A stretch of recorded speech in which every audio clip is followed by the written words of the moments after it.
Sir मुझे बताइए, चलिए ये एक बात आपने बोली कि भाई जो खाओ वो रॉ खाओ, प्रिजर्वेटिव्स उसमें नहीं होने चाहिए, मतलब एक शुद्ध खाने की बात आप कर रहे हैं।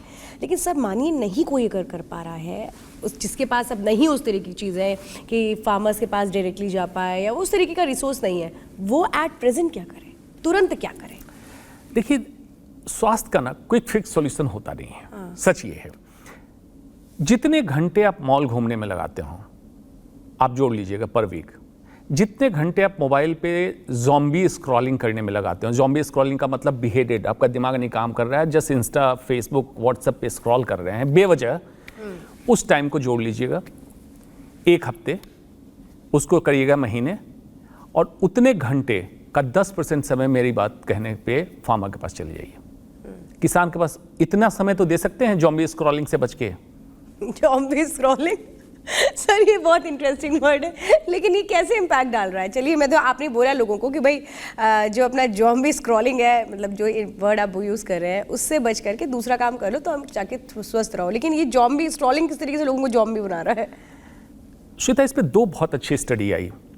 न्यूयॉर्क की एक स्टडी थी जिसने दिखाया कि ऑन एन एवरेज हर दिन हर इंसान जितना मोबाइल को स्क्रॉल करता है थंब से, अगर महीने को जोड़ लें तो लगभग 12 किलोमीटर हर महीने इंसान थंब से मोबाइल स्क्रीन को स्क्रॉल करता है। इतना इंसान आज चल नहीं रहा है पैदल, लेकिन थंब से स्क्रॉल कर रहा है पर मंथ।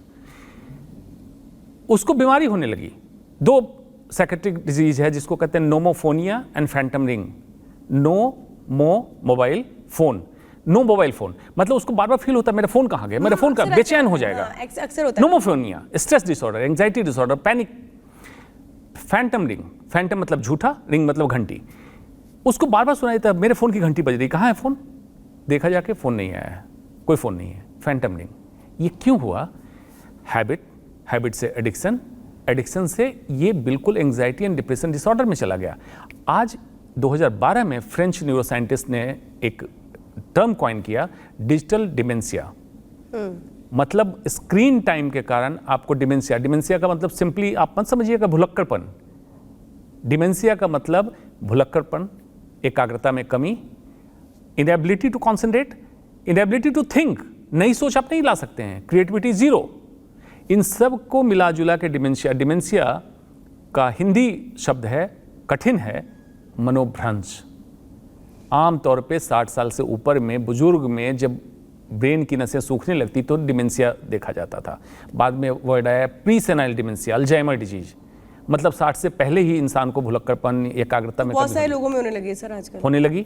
और अब डिजिटल डिमेंशिया जो फ्रेंच साइंटिस्ट ने कॉइन किया, बच्चों में, यंग में, एडल्ट में। अभी आपने फोन उठाया, किसको फोन लगाना था भूल गए, फोन लगा दिया तो भूल गए बात, हाँ भूल गए बात क्या करनी थी, आपने चाबी कार की कहीं रख दी भूल गए, आपको कहाँ जाना था भूल गए। बहुत सारी चीज़ें हुई। टेक्नोलॉजी को हमें एक लाइन खींचनी थी, टेक्नोलॉजी को अपना गुलाम बनाना था, टेक्नोलॉजी का गुलाम नहीं बनना था। हुआ क्या? आप टेक्नोलॉजी के गुलाम बने। होता क्या है, इसमें बहुत थिन लाइन है। अब आप कहेंगे टेक्नोलॉजी, मैं टेक्नोलॉजी के बहुत प्रो हूँ, फेवर में रहता हूँ। अब जमाना आने वाला है सुपर कंप्यूटर, क्वांटम कंप्यूटर का, आर्टिफिशियल इंटेलिजेंस आ चुका है और दिस इज कमिंग वेव, इसको हम रोक नहीं सकते आर्टिफिशियल इंटेलिजेंस को। इस जमाने में आप इसका कैसे इस्तेमाल कर सकते हैं? उदाहरण के तौर पे जब मैं MBBS का छात्र था तो कोई भी रेफरेंस कलेक्ट करने दिल्ली नेशनल मेडिकल लाइब्रेरी आना पड़ता था। आज अमेरिका में रिसर्च हुआ, नेक्स्ट मोमेंट आपके नेट पे उपलब्ध है। 20 साल बाद ऐसा हो सकता है हार्ड कॉपी किताबें सिर्फ नालंदा विश्वविद्यालय जैसी जगह पे उपलब्ध होगी, आपके पास सिर्फ और सिर्फ डिजिटल मटेरियल होगा। तो आप उसका इस्तेमाल कैसे कर सकते हैं? Passive screen time, active passive screen time में अंतर समझना पड़ेगा आपको। पैसिव स्क्रीन टाइम, आपका सब कॉन्शियस माइंड काम कर रहा है फॉर डोपामिन। डोपामिन ब्रेन में एक हेडोनिस्टिक मॉलिक्यूल है। हेडोनिस्टिक का मतलब, हेडोनिज्म मतलब सुखवाद, खुशी के लिए, हैप्पी फील होता है उससे। हैप्पीनेस अलग है, यही मैं समझाना चाह रहा था। हैप्पीनेस मतलब आनंद, हेडोनिज्म मतलब सुखवाद। आनंद एक सतत यात्रा है, मंजिल नहीं है इसमें। सुखवाद एक मंजिल है, शराब, सिगरेट, तंबाकू, movie, pornography, sex, gambling, shopping, mobile scrolling, ये हेडोनिज्म में आता है। अच्छा। मतलब आपको अच्छा लगा, अच्छा लगा, अच्छा लगा, पीक पे गए, रुके, मंजिल आई, डाउन। फिर डिप्रेशन, एंग्जाइटी, फिर से वही करने का मन किया, फिर आपने किया। यही है मोबाइल स्क्रॉलिंग। डोपामिन रिलीज करता है। हैप्पीनेस क्या है? सेरोटोनिन रिलीज करता है। सेरोटोनिन कहता है कंटेंटमेंट, संतोष। आज मैं आनंद में आजकल लोग दवा लेते हैं, क्यों जी, सर? आज मैं आनंद में हूँ, मेरी यात्रा सतत चल रही है। कोई पूछे क्यों आनंद में हो, वजह का पता नहीं है, आनंद में हूँ। ये अंतर समझना होगा। तो सर मैं ये समझ रही हूँ आपकी बातों से कि लोगों को उस कंडीशन से बाहर जा चुके हैं जहाँ अलार्मिंग सिचुएशन है, ये तो डेंजरस सिचुएशन में पहुंच चुके हैं। बिल्कुल, देखो डरने की जरूरत नहीं है। टेक्नोलॉजी सच में बहुत अच्छी चीज़ है, साइंस ने बहुत अच्छी चीज़ ईजाद की, लेकिन साइंस को भी अंदाजा नहीं था कि ये इस तरह से डिपेंडेंट मिसयूज बनाया हो जाएगा। जाएगा। ये सच है, ये डिपेंडेंसी इतनी हो जाएगी। हमें सिर्फ कॉन्शियस माइंड को जगाना है, तभी जाके हम सुपर कॉन्शियस स्टेट, स्पिरिचुअलिटी की बात कर सकेंगे। आज इंसान सबकॉन्शियस माइंड से प्ले कर रहा है, और उसके साथ कंज्यूमरिज्म जो एक उपभोक्तावाद है, ये पनपने लगा है। मतलब आपके सोशल मीडिया पे आपके स्क्रॉलिंग के हिसाब से, आपके एल्गोरिथम के हिसाब से एडवर्टीजमेंट आते हैं, आपको उस तरह से ट्रैप में लिया जाता है। आपको जगना पड़ेगा।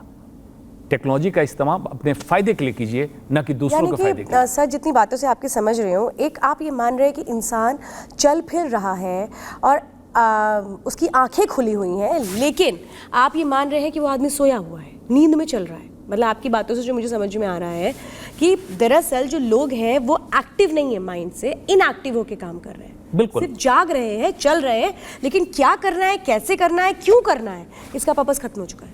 बिल्कुल, जैसे इंसान नशे में होता है, एग्जैक्टली अभी नशे में है। वो नशा दूसरे तरीके का है, डिजिटल नशा है, लेकिन उससे कभी कोई इंसान डीपली कोई पैसिव स्क्रॉलिंग कर रहा, उसको जगा दो, देखो उसका हाँ क्या हुआ, वो कहीं खोया होता, एक काल्पनिक दुनिया में था। उससे पूछो कि भाई इतनी बातें यहाँ हो चुकी, तुम्हें कुछ खबर है? नहीं है, नशे में था। उसको उससे बाहर निकालना है। अगर नहीं निकलते हैं सर, मानिए फर्ज करिए नहीं बाहर आए, क्या होगा? इसके लिए थ्योरी है डिजिटल डिटॉक्स। डिजिटल डिटॉक्स की थ्योरी है कि सबसे पहले इंसान को जो चाहता है निकलना, तो पहले एक्सेप्ट करना पड़ेगा कि वाकई आप एडिक्ट हो चुके हैं इसके। Accept it. पहला एक्सेप्टेंस अगर आएगा, तभी आप ही का एक्सेप्टेंस चाहिए, घर वालों का नहीं। घर वालों का एक्सेप्टेंस लेंगे तो आप ऑप्रेस्ड, सप्रेस्ड इमोशन में जाएंगे और फिर विरोध करेंगे कि बेवजह तुम टोकते हो। आप रियलाइज कीजिए, नंबर 1। नंबर 2, रियलाइज करने के बाद आप सोचिए कि जितनी चीज़ें मैं कर रहा हूँ, एंड्रॉयड पे और iOS दोनों सिस्टम पे app base screen time weekly report आएगी आपके। आप उसको एक्टिव कर दीजिए कि किस ऐप पे आपने कितना समय दिया। उसके बाद उसको डिकोड कीजिए जिस दिन छुट्टी का दिन हो, फॉर एग्जांपल संडे। सुबह जगिए, आप ध्यान से बैठ के उसको स्टडी कीजिए कि आपने यूट्यूब पे कितना दिया, नेटफ्लिक्स कितनी ज़रूरत थी आपकी। उसको रिड्यूस करके आपको 30% करना है, जितना अभी तक आप कर रहे थे। जिस दिन आपने ये करना चालू किया, बेचैनी होगी, हाथ जाएगा मोबाइल पे, लेकिन वहीं रुकना है। जैसे आपने शुरू किया, आप रियलाइज करना चालू करेंगे जीवन के कितने पल आपने बेवजह स्क्रॉल करके बर्बाद किए। फिर क्या होगा? क्योंकि नशा है, बेचैनी होगी, नींद नहीं आ सकती है, वाईफाई का राउटर सोने से 2 घंटे पहले बंद, मोबाइल का डाटा बंद। अदरवाइज भी मोबाइल सिग्नल के लिए कहा जाता है, अगर बहुत आप इंपॉर्टेंट व्यक्ति हैं जो बिना कॉल के नहीं रह सकते हैं, ऐसे प्रोफेशन में हैं, तो मोबाइल को अपने सर से सोने समय 1 मीटर कम से कम दूरी कर दीजिए। उसका रेडियो फ्रिक्वेंसी वेव आपके दिमाग को इरिटेट नहीं करेगा। ब्लू लाइट बंद, फॉर एग्जांपल ब्लू लाइट से उसका नाइट लैम्प हो, एलेक्सा का स्क्रीन हो, इस तरह की चीज़ें घर से मतलब बेडरूम से